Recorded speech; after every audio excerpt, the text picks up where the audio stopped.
Good afternoon, everyone. My name is Sarah McBride. I'm the author of Tomorrow Will Be Different, Love, Loss, and the Fight for Trans Equality. I'm the National Press Secretary at the Human Rights Campaign, the nation's largest LGBTQ civil rights organization, and I'm a proud transgender woman. I want to thank CAP, my former employer, for inviting me here to speak.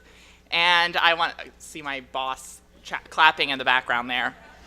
And I want to thank you all for being here and for the voices of so many in this room who have spoken out on equality. Because of you, we have made historic progress over the last decade and a half on LGBTQ issues.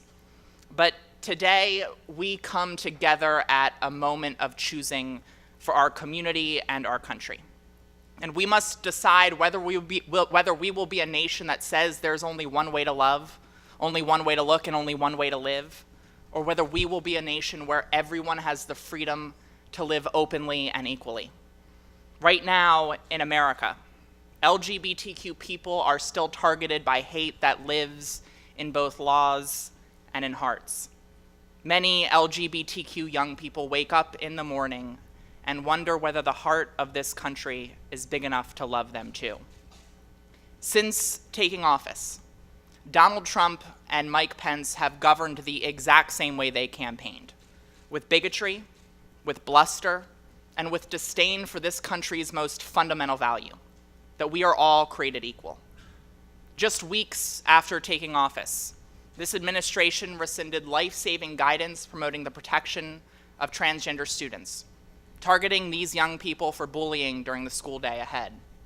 We've seen the appointment of anti-equality extremists to the federal bench and administration positions. They've granted a sweeping license to discriminate to government workers, federal contractors, and even healthcare professionals against LGBTQ people. And in one of his most shameful moves yet, in a series of erratic tweets, although all of his tweets are erratic, the commander-in-chief targeted transgender troops for his hate and for discrimination. But the attacks over the last several years on LGBTQ equality, they are not just coming from hateful politicians here in Washington. Every year, over the last several years, we have seen between 100 and 150 anti-equality bills introduced in state legislatures across this country. Legislation that would grant a sweeping license to discriminate under the guise of religious freedom, corrupting a fundamental American value, one that has always been and should always be a shield for religious minorities against government persecution, should never be a sword to inflict harm on marginalized people. They've attempted to restrict access to restrooms for transgender people like me, a thinly veiled attempt to push transgender people out of public life and into the shadows. Because if transgender people like me cannot use restrooms safely and easily, it becomes much more difficult to go to school, to go to work, or to really leave our house for more than a few hours. But we've also seen that with every single one of these attacks, we've ended up having a conversation with this country that has only served to open hearts, change minds, and sow the seeds of the destruction of the politics of hate that these politicians seek to implement. We saw it in 2016 in North Carolina when voters ousted Pat McCrory after he championed HB 2. We saw it in the Commonwealth of Virginia this past year, when the state legislature's self-designated chief homophobe was defeated by an out transgender woman named Danica Rome. We have seen time and time again that the only politicians who pay a price at the ballot box on the issue of LGBTQ equality are those who stand in the way of history. But even if we continue to open hearts and change minds, even if we continue to move social equality forward, far too many LGBTQ people will be left behind. Because the reality today, in 2018, is that in a majority of states and at the federal level, LGBTQ people do not have clear protections from discrimination in employment, in housing, in schools, and in public spaces.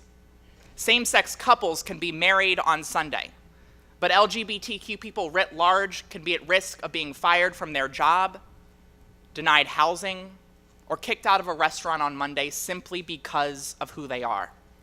And that is why city councils and state legislatures must pass comprehensive LGBTQ non-discrimination protections, and why Congress must pass and we must elect a president who will sign the Equality Act into law. Because equality should not depend on a person's zip code. We must, as we move forward, reject the false distinction in our politics that seeks to separate issues into economic and social categories. For we cannot have equality for all if we have an economy that serves only the privileged few. But we also cannot have an economy that works for everyone if even one person is kept out of a job because of prejudice or discrimination. Social justice is economic fairness, and economic fairness is social justice. All of us, every single one in this room, we have been called to a righteous cause. And it's not just our nation's children who are watching us right now. It's also posterity. The countless generations for whom this moment, this time right now, is a chapter in their history books of tomorrow. And while every chapter may be influenced by politicians and presidents, we know that in the end, they are written by all of us, by the decisions each one of us make every single day, to either be silent in the face of prejudice or persecution, or to speak out, to fight back, and to bend the arc of the moral universe just a little bit more towards justice. Right now, it can feel like we're almost lost as a country, that our politics is so broken that we can no longer do big things. But if there's one thing I have seen over my 6 years as an activist, if there's one thing we've seen over every battle for civil and human rights in our country's history, it's that change is and always will be possible. I get to see it in the countless young transgender kids I get to meet across this country in my job with HRC. Young kids like Libby, Max, and Marilyn, who I watch march into the Texas state capitol with their heads held high to demand dignity and fairness, holding in one hand the knowledge of all of the hate that exists in this world, but holding in the other the knowledge that their identities are worth celebrating and that their lives matter. I see it in the 13-year-old transgender girl named Stella, who, when I met her and asked her what she wants to be when she grows up, she declared without any hesitation that she will be the first transgender president. What once seemed impossible, that we could live authentically and pursue our dreams, is now very real to kids like Stella. The mere fact that these young LGBTQ kids exist today demonstrates how far we've come. And that is our story as progressives. Throughout history, we have transformed impossibility into possibility into reality. But we have not come this far to stop now, not with so much work left to do. After all, the fundamental truth remains that no one in the LGBTQ community is totally equal until all of us, from the gay Muslim refugee to the queer undocumented immigrant to the transgender woman of color living right here in Washington, D.C., until every single one of us is treated with dignity and fairness. But my friends, make no mistake, that day will come. So let us meet those young people's dreams with our own determination. Let us meet their perseverance with our own persistence.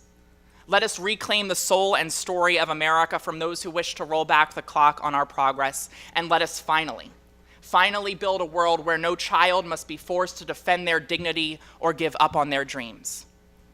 And when that day comes, when our understanding of we the people finally includes all of us, a young transgender student or a young gay student will grow up and learn about these struggles for justice and equality in their history books, and never have to know what this progress felt like to those of us who are LGBTQ, because they will never know anything different.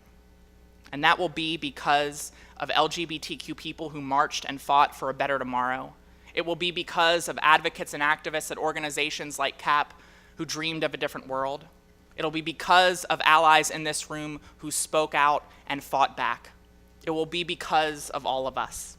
So thank you all very much. It's an honor to be with you this afternoon, and it's a privilege to be with you in this fight. Thank you all.